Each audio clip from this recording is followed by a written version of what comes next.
1,000 therapists attended and listened to a faculty composed of the major teachers of therapy of the world. This meeting was held in honor of Milton H. Erickson, a psychiatrist who changed the way people think about hypnosis and innovated a new approach to psychotherapy. He was considered the dean of medical hypnosis when he died in 1980, and he had achieved worldwide fame. 50 institutes around the world have been established in his name, and over 100 books have been written about his work.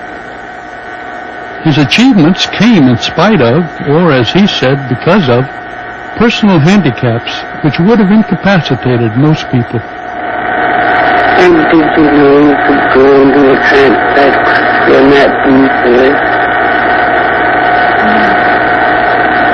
But you can't you? Even with your eyes wide open. And I wonder if you would like to look over there. Over there. I wonder what visualization you could achieve as you looked over there. Hypnosis is one of the mysteries of life. It's been investigated and researched over the centuries, and it was always the subject of controversy. It's like electricity. People know how to use it without exactly knowing what it is. Milton Erickson added a new dimension to this mystery. Before him, it was assumed one had to follow special rituals to hypnotize someone. Among the main ways of inducing trance, there were two major approaches. One was a ritual induction, where the subject looked at a point or concentrated on a circle or the swinging watch. Trance was said to come from that fixation and tiredness of the eyes. The second ritual was one where a person was told to relax all over his body. Trance was considered a state like sleep. Erickson contributed the view that hypnosis is a result of a special communication between hypnotist and subject. Therefore, trance can be induced in many ways. He would hypnotize someone while walking up and down. Therefore, eye fixation or relaxation wasn't necessary. Or while giving a lecture, he would hypnotize someone in the audience.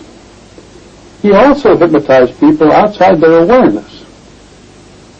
His investigations made hypnosis more a subject of scientific study, but also made it more of a mystery. It seemed compellingly important for me to visit Milton Erickson. So I was nervous about being there and unsure of myself and really didn't know what to expect or what was I going to say to him. And I walked in the door at 10:30 at night, and this is Dr. Erickson. And Erickson looked up at me.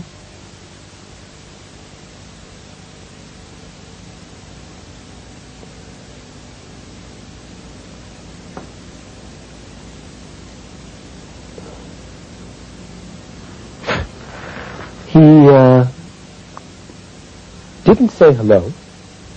Well, I was standing there cataleptic because nobody had ever said hello to me like that before. He actually took me into the next room and explained that her father was a practical joker. But it really wasn't a practical joke. It was an induction of hypnosis. And he was truly the most playful human being that I've ever encountered. While we were talking, I suddenly woke up. And it was a real interesting experience to me. And I woke up somehow. I don't know exactly what I mean by that, but I just suddenly realized I wasn't here. And I looked at him, and he smiled and nodded, and it was an interesting experience. I have no idea what he said during that time or what happened, or whether it was 1 second or 1 hour.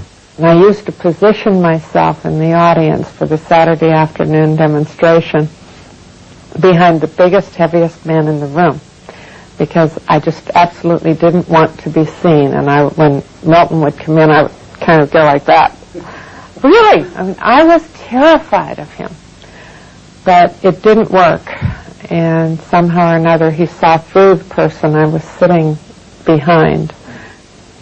He was always very gentle and very kind and never really abrasive, because I would have turned and run. And now take a deep breath and feel wide awake and refreshed and energetic.